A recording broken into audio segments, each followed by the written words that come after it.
I want to talk about the approval numbers. Have you seen those? Put those up, Andy. He isn't just down. He isn't just slipping. He's tanking. Trump approval falls to lowest of his term over prices and Epstein files, Reuters Ipsos poll finds. He is tanking. According to Reuters Ipsos, his approval is now the lowest of his entire term, lower than the border surge, lower than, the crime spikes that he's, lower than the food and gas pressures, lower than the post-inauguration stumbles, all of that stuff. Then lower than what he's been doing for the last 6-8 months. And you know why?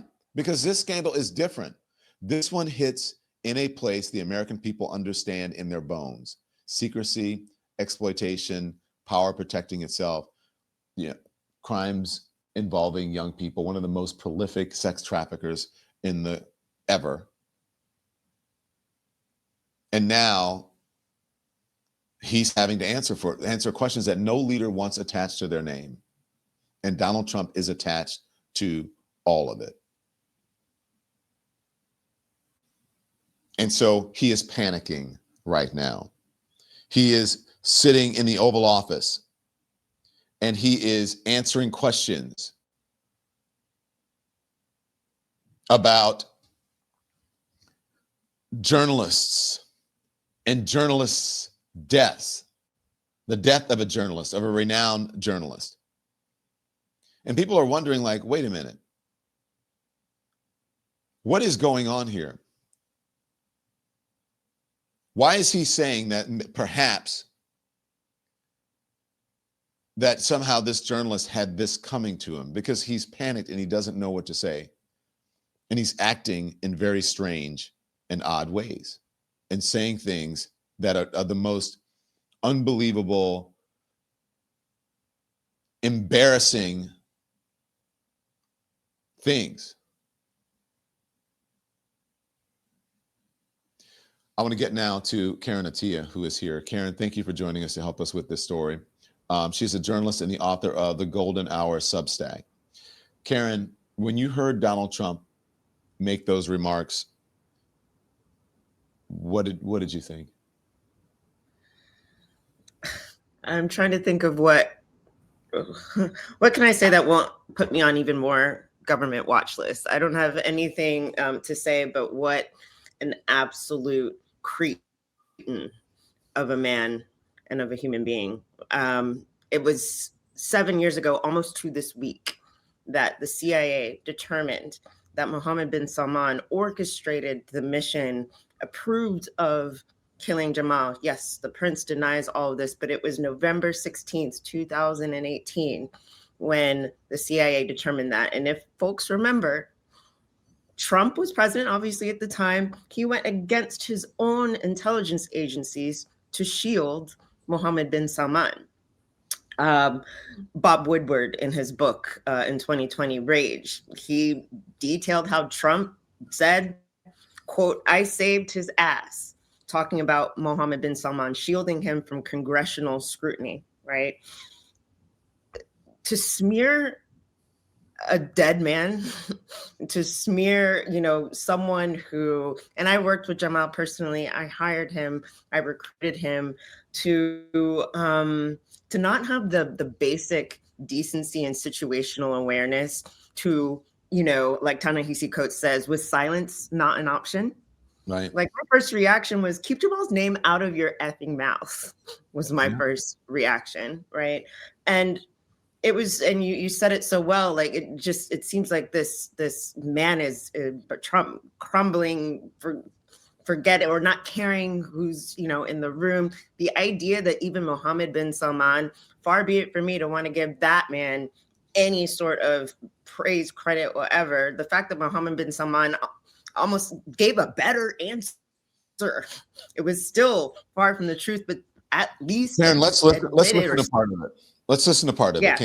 Okay, here it is. This is Mr. President, President, is it appropriate, Mr. President, for your family to be doing business in Saudi Arabia while you're president? Is that a conflict of interest? And Your Royal Highness, the U.S. intelligence concluded that you orchestrated the brutal murder of a journalist. 9/11 families are furious that you are here in the Oval Office. Why should Americans trust you? Who are you with? And the same to you, Mr. President. Now, who are you with? I'm with ABC News, sir. You're with who? ABC News, sir. Fake news. ABC fake news. One of the worst in the business. But I'll answer your question. Thank you. I have nothing to do with the family business. I have left, and when I've devoted 100% of my energy. What my family does is fine. They do business all over. They've done very little with Saudi Arabia, actually. I'm sure they could do a lot. What? And anything they've done has been very good. That's what we've done. We've built a tremendous business for a long time. I've been very successful. I decided to leave that success behind and make America very successful. And I've made America more successful by far than it ever was, and that it ever could have been, no matter who was president. There would be nobody bringing in $21 trillion, that I can tell you right now. As far as this gentleman is concerned, he's done a phenomenal job. You're mentioning somebody that was extremely controversial. A lot of people didn't like that gentleman that you're talking about. Whether you like him or didn't like him, things happen. But he knew nothing about it, and we can leave it at that. You don't have to embarrass our guest by asking a question like that. Okay, just you ask, Mr. President, please, you allow me to answer. I feel painful about, the families of 9/11 in America, but, we have to focus on reality based on CIA documents and based on a lot of documents that Osama bin Laden, he used Saudi people in that event for one main purpose, is to destroy this relation. Karen. I mean, the fact that, a couple of things, yes, let's talk a little bit about 9/11, right? Jamal Khashoggi's murder rocked the U.S.-Saudi relationship PR machine in a way that we hadn't seen since 9/11. The fact that MBS in that clip was almost smirking at the camera when the topic of the pain of the 9/11 families was there was a sign of someone who's like, I don't care, I don't give a crap, right? And the idea also, the fact that we saw Trump going on about almost justifying what happened to Jamal, saying that he was controversial and a lot of people didn't like him. And then later in the clip, you'll see that Mohammed bin Salman says, hey, that was painful, it was a mistake, blah, blah, blah, all still bullshit, right? But it was just lie after lie after lie. And I think this is piercing again in a way. For people who remember, Jamal Khashoggi was walking into a consulate in Istanbul. He was trying to get papers to get married. He'd been writing for us for a year, writing for me for a year. And he wasn't even a huge critic of Mohammed bin Salman. And he was disappeared from that consulate, allegedly chopped into pieces. To this day, we still don't know where his body is. And the fact that after 7 years, Trump hasn't figured out how to give a decent human answer just shows his plain disregard for A, human life, B, the way he responded to that ABC News reporter immediately attacking her, right? And it's just a reminder of the absolute sort of impunity. And it's not just about the message that this sends to us as voters, as people, as journalists. It's a scary message to journalists. It basically says all you need to do to get away with murder with America is be an ally, have about $1 trillion, and have Trump like you and wait 7 years. It's like this dark, magic, disgusting spell that, if you want to get away with murder, this is what you need to do, right? But I think for all of us, and I wrote about this in The Guardian, it represents this almost like the Saudification of America. Well, now we have a wannabe, I called him a Temu Pharaoh, right? Yeah. A wannabe Pharaoh with his baby prince that he's been shielding this whole time. And we're seeing, Don, you and I talked about this the last time I was here, we're seeing the fear of the media now, of Trump. We're seeing the fear of criticizing our leaders. This is what Jamal talked about, warned about, that he, even as editor, used to sit in meetings where they'd have red lines about what you could say and what you couldn't. And we're seeing this here and now in that spectrum from that Jamal went from, I think a lot of people don't know, and I'll say this on your show, Jamal was censored from writing in 2016, not because he criticized Mohammed bin Salman, but because he lightly criticized Donald Trump. They banned him from writing because he invoked Donald Trump and told the Saudis, told them to be careful of him. And for that, he wasn't killed, but he was silenced. And then 2 years later, he was actually killed, right?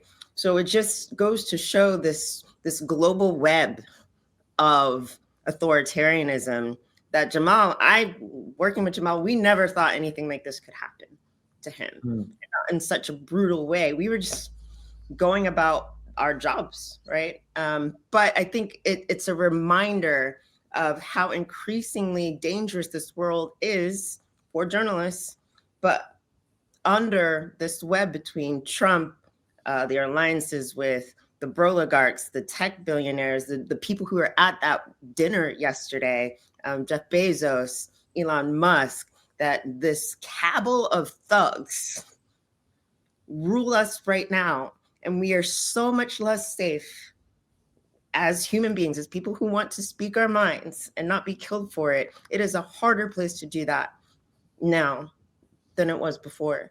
So I hope that people see what Trump and MBS were doing and take it as a warning sign. You think it's going to stop with Middle East journalists. Look at what they're doing to Black journalists in a different way. Look at what they decide to do to people who they don't want to speak anymore. So that's why I keep saying these issues are interconnected, always. And here I am, purged from the Washington Post for speaking my mind about violence and politics, right? The very same paper that Jamal was once proud to call home. And here I am writing in The Guardian, a foreign newspaper, instead of the Washington Post. Isn't that amazing that you're writing for a foreign newspaper? But also a couple of things. I'm gonna highlight your reporting. But listen, this is what Karen Attiah is writing, an opinion in this about Saudi Arabia in The Guardian. The Saudification of America is underway. Jamal Khashoggi's plight and murder was a warning sign for the U.S. Of the impending loss of freedom and censorship that would sweep the country. Now, this is what I want to read. The first thing. This is the first time that I ever use Alhamdulillah, is which translates to praise to be God in Arabic. Praise be to God in Arabic was the night of 16th of November of 2018. A Friday night news alert came through on my phone. CIA concludes Saudi Crown Prince ordered Jamal Khashoggi's assassination. I collapsed into my couch, repeating the words. I am not Muslim, but Jamal, in life and death, has taught me a lot about faith and looking for hope in all the wrong places. As a writer with a history of criticizing America's meddling in weaker countries in normal circumstances, I would have been loath to celebrate the CIA. You were close to him. So what happened in the Oval Office yesterday really hit you hard. Tim Miller from the Bulwark also spoke out. I want you to listen to this and I'll get your response. Here it is. Hey, y'all, I just landed in Nashville. I'm going to be interviewing Kamala Harris tonight, and it's just hard not to lament and think about how different things could be when I turn on my phone and see the news of this just disgusting display in the Oval Office of Donald Trump siding with a horrific authoritarian who has murdered journalists, wrote for American outlets, and James Khashoggi over the free press. If you haven't seen this video, let's just watch it really quick, and then I'll talk about it on the other side. I mean, look, that is so disgusting. I understand that presidents sometimes have to deal with foreign leaders that have gnarly human rights records and aren't, don't share all of our values.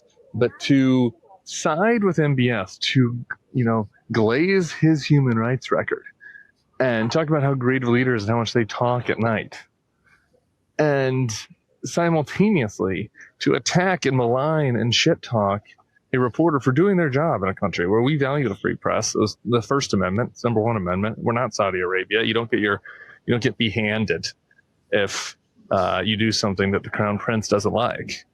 And thinking about the contrast between how Trump treated Zelensky fighting for his freedom versus how he's treating this just tin pot Sharia law sand dictator is really dispiriting. I have to tell you, it's really dispiriting. And we should also mention on the corruption side of things, the money that MBS is still pouring into Jared Kushner is totally, black. It's a black box right now. I mean, like the coverage of this, there's a little bit of this happening in the New York Times, Ken Vogel and others, but like the corruption here is also the story. It is a total neglect of American values. All right. So thank you, Tim. And so that whole lie about, they're not making any money or whatever, we haven't done that many deals with them, that's all a lie. And he's right. You don't get behanded, but you get dejobbed here if you speak the truth. And so what do you say? And I love what you wrote in The Guardian. And then you're also writing it. Put up her Substack. This is Karen's Substack right here. The Golden Hour by Karen Attiah. Jamal Khashoggi will haunt Mohammed bin Salman forever. But go on. Your response, Karen. Yeah, I mean, it's Jamal's. A lot of people who try to carry water for the Saudis would be like, this moralizing about human rights, and we just have to accept that U.S.-Saudi relationship is going to prevail. And the thing about this is, what does any of this benefit average Americans, right? These are deals that are going to the Kushners. These are deals that are going to the elites. Again, this whole like America first, the idea that Trump could also sit and let Mohammed bin Salman like not even respond to the 9/11.